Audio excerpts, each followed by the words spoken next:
Now let's end with this one because it's the J for judging and P for perceiving. It's a 50-50 split in the population. And how many J's do we have in the room? Wonderful. Excellent. We think you're great because you know what? You like things settled, decided, fixed. You know what? You want to get it done. You want to get it done ASAP. You do it because it gives you a sense of control. You plan ahead and follow the plan. Frankly, you can't understand why other people don't follow the plan. And you know what? Timelines are timelines. Stick to them. How difficult is that, says the J. Well, who doesn't do that way would be the P. I already can tell in the room. Now, P's are perceivers. You're 50% split in the population. Now, perceivers are flexible, adaptable. Your motto is, let's just wait and see. We'll get there. We don't have to stampede towards the end, do we? No, let's take our time. So they like to leave things more open-ended. They tend to feel better when they don't have a really specific plan. And timelines are just general guidelines. Just a general hint of when things are supposed to be done. Right? Absolutely. Sure. Now, this one I have to say, biggest bone of contention, and I have a little story. I'm going to turn this way and write it on the board. Because J's, be honest, do P's drive you crazy? Yeah. They can. One of the couples that I was counseling, it was their second session. It was premarital counseling. They were going to get married in 4 weeks. Except that they came for their second appointment when I'm supposed to go over the data, and she walks in and she is crying, crying, crying. Tears streaming down her face, and she walks in, and in walks her husband-to-be behind her, mouthing to me the words, "Fix her. Fix her. Right now, please. No pressure. Okay, fine." So she sits down, and when someone's crying, I have to say from a counseling therapeutic, you just let them cry. Because they are in their right lobe, they are in that limbic brain, and they just need to calm down. And there's no use saying, "Don't feel bad, what are you crying about?" Just, So he's looking at me funny, and I'm saying, So she's crying, crying, crying, and then that wonderful moment where she goes, "Okay." I said, "You seem to be a little upset about something." She said, "Yes, he doesn't love me."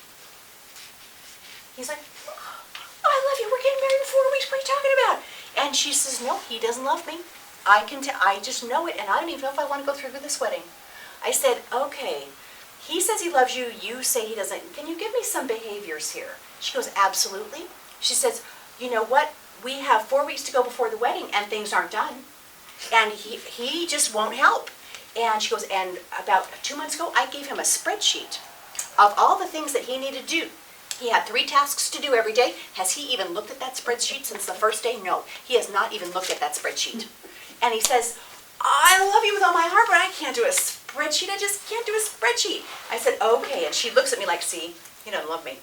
I said, "You know what I noticed about your personalities?" I said, "Dear bride-to-be, you are an ISTJ, and your J score was 20 to 0. I said, "And husband-to-be, you're an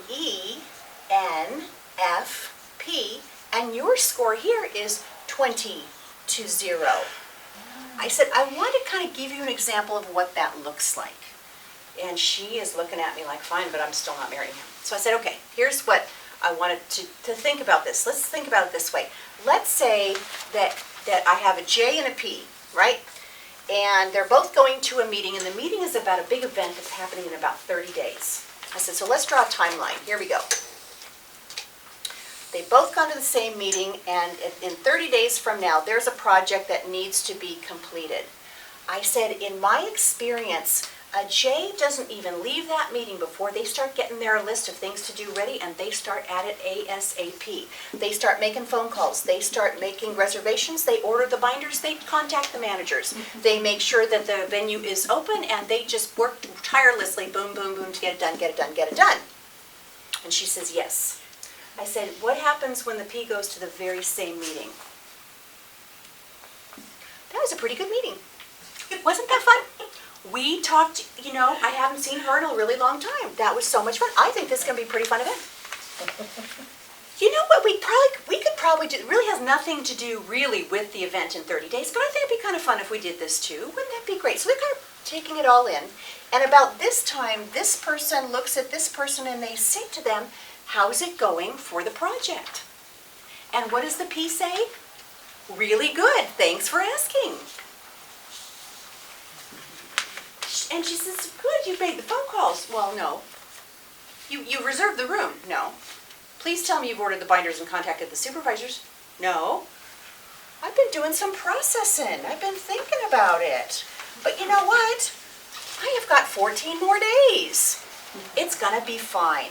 Now at this point in time, this one, if they don't have a stroke, they will do one of two things. They'll take it all back and do it themselves because they cannot believe. Because what are you thinking about the P at this point in time? Be honest, Jace.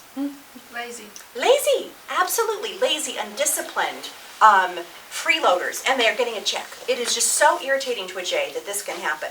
What is the P thinking about the J's? Be honest.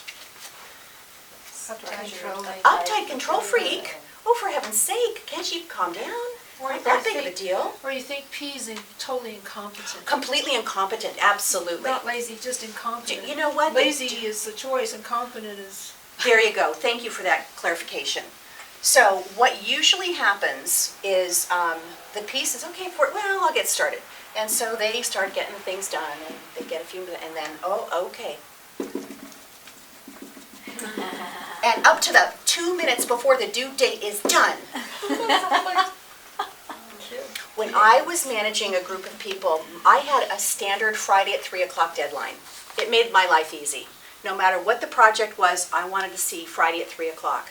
You know, I would go through the office, and at 2:57 and a half, I would see people furiously at their typewriter getting things done. The P's in the group would be that way. Now, I have to tell you that this is not a character flaw. It feels like one if you're a J and a P. Well, anyway, so what happened with this couple is as I'm doing this, he's going, yeah, that's me. That's how I do it. And he says, what was on that spreadsheet? And she goes, we need hair and makeup people. He says, not a problem. I've got 3 hair and makeup people. Done. What else? She says, well, the DJ backed out. Not a problem. I've got the DJ. What else? So in our session, he's knocking things off, knocking it off. And she's getting happier and happier. I think the wedding's on. So I'm kind of pleased about this.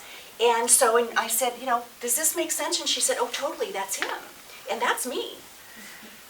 One time I had a woman 20-0, and she says, yes, she was French. I said, so what do you do here?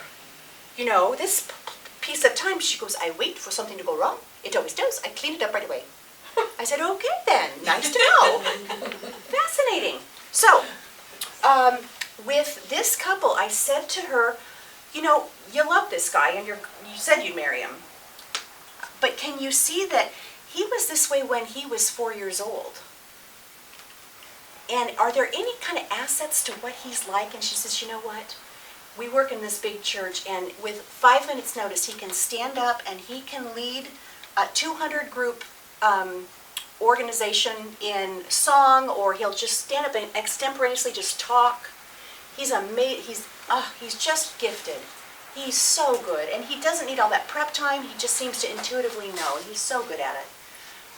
And I said to him, is there any assets to her? And he says, oh my gosh, she's so organized. She's so great. You know what? She gets things done for me. She works tirelessly for the church. She takes care of me too. She's so, if she says she's going to do something, she does it.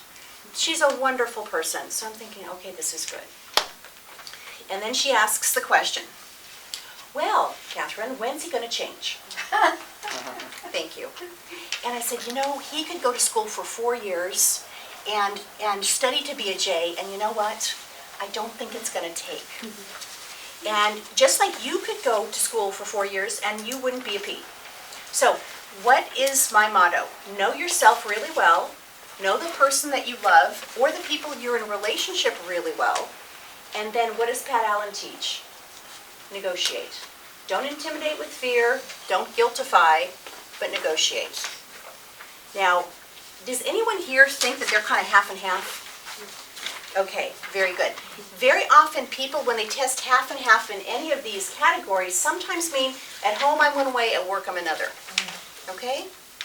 Sometimes I test out exactly half on this one, and my time looks something like this. When I get a new assignment, I'm very jazzed about it. So I want to get things done, get things done, get things started. Okay, I'm done. Okay, what's interesting over here? And I get completely involved and immersed in another project. And then I go, oh gosh. So that's my sort of energy pattern, how I get things done.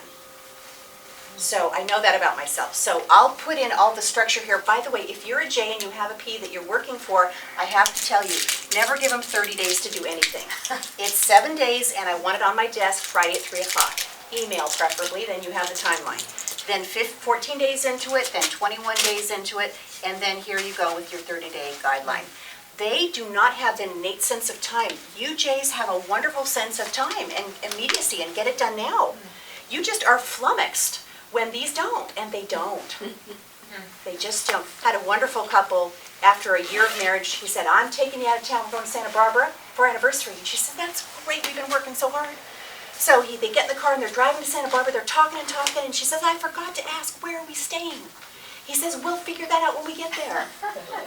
She said, John, it's a 3-day weekend. He goes, I've never had a problem getting a hotel in Santa Barbara. She goes, John, I'm 8 months pregnant. So 2 hours later, she's in Goleta with the yellow pages on her 8-month pregnant belly, looking for hotels and divorce lawyers. She is sure he didn't love her. Didn't help she couldn't have a cocktail. But this was so interesting for them. And you know what? He was a very successful ENFP. Now, what was his job? Sales. When you're in sales, can you push a client to make a decision? You can try. But if they don't want to buy, they don't want to buy. So there are certain jobs that seem to lend themselves more to the P processing, and there are certain jobs that work here. Every I, every T had to be perfect.